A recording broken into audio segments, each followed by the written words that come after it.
नमस्कार, मैं हूं डॉक्टर संतोष। आज हम बात करेंगे विटामिन्स के बारे में। विटामिन्स के बारे में हम कई वीडियो बनाने वाले हैं। ये पहले वीडियो में हम विटामिन्स का इंट्रोडक्शन देखेंगे। विटामिन्स के बारे में समझने के साथ-साथ उससे पहले हमें समझना होगा पोषण क्या होता है। हमारा शरीर जो है उसका स्ट्रक्चर बनाए रखने के लिए और शरीर के जो कार्य है, जो फंक्शंस है जो हमारा शरीर करता है, उन कार्यों को बनाए रखने के लिए हमारे शरीर में कुछ चीज़ों की आवश्यकता रहती है। यह आवश्यकता हम खुराक के माध्यम से पूर्ति करते हैं। इनमें मुख्यतः होते हैं प्रोटीन्स, कार्बोहाइड्रेट्स, फैट, विटामिन्स और क्षार। क्षार को ही अंग्रेजी में कहते हैं मिनरल्स। प्रोटीन्स जो है उनकी मुख्य भूमिका होती है हमारे शरीर का स्ट्रक्चर बनाने का।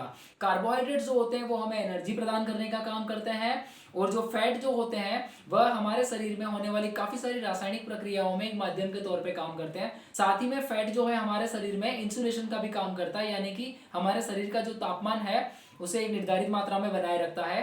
जब काफी ज्यादा बाहर ठंड होती है तो हमारे शरीर को गर्म रखने का काम यह फैट के द्वारा किया जाता है। विटामिन्स और मिनरल्स जो है वह हमारे शरीर में हालांकि कम मात्रा में जरूरत होती है, पर इनकी एक महत्वपूर्ण भूमिका होती है। काफी सारी रासायनिक प्रक्रियाएं, ज्यादातर सभी रासायनिक प्रक्रियाओं में विटामिन्स और मिनरल्स की अहम भूमिका रहती है। अब विटामिन्स की अगर हम बात करें तो विटामिन्स को दो वर्गों में वर्गीकृत किया गया है। एक होते हैं फैट सॉल्युबल विटामिन्स और दूसरे होते हैं water soluble vitamins. Fat soluble vitamins वो है जो फैट में सॉल्युबल होते हैं, यानी कि चर्बी में घुल जाते हैं। यह जो विटामिन है वो होते हैं vitamin A, vitamin D, vitamin E, vitamin के।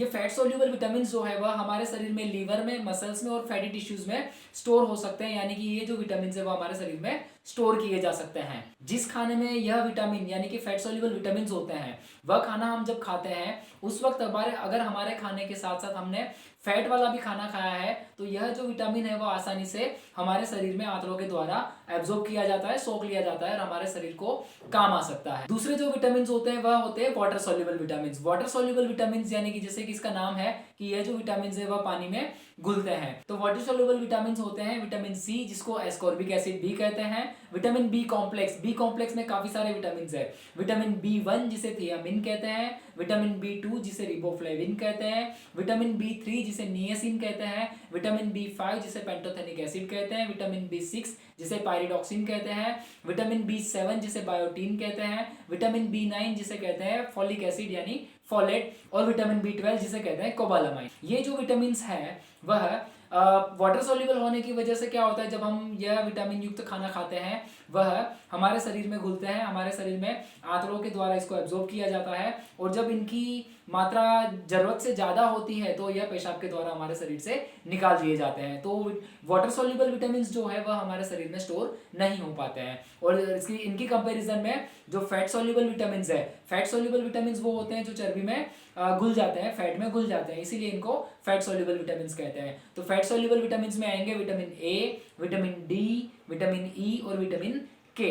ये जो विटामिन है वह फैट सोल्यूबल है। हमारे शरीर में फैटी टिश्यूज, लीवर और मसल्स में कई जगह पर ये विटामिन स्टोर किए जा सकते हैं। तो जब हम खाने के द्वारा यह विटामिन लेते हैं तो यह विटामिन हमारे शरीर में जब ज़्यादा मात्रा में अवेलेबल अगर हो जाते हैं तो इनको हमारा शरीर इन जगहों पे स्टोर कर लेता है, लीवर में, मसल में और फैटी टिश्यू में, और जब इनकी ज़रूरत होती है तो इनका यूज़ किया जा सकता है। और इनकी कंपैरिजन में जो वाटर सॉल्युबल विटामिन है वह हमारे शरीर में स्टोर नहीं हो पाते। वह जब उनकी मात्रा एक्सेस होती है, ज़्यादा होती है, तो उनको शरीर में पेशाब के द्वारा निकाल दिया जाता है। तो इस प्रकार से हो गया विटामिन का जनरल इंट्रोडक्शन। अगले वीडियो में हम देखेंगे, एक एक विटामिन के बारे में बात करेंगे, यह विटामिन किन चीज़ों में से मिलते हैं और यह विटामिन जो है उनकी खामी की वजह से कौन सी बीमारी होती है, क्या क्या लक्षण पाए जाते हैं, और ये जो विटामिन है वह हमारे शरीर में कौन से निर्धारित कार्य करते हैं, इनके बारे में हम अगले वीडियो में बात करेंगे। इस वीडियो में यहीं तक। अगर आपको वीडियो अच्छा लगा है, वीडियो लाइक करें, चैनल सब्सक्राइब करें। नमस्कार।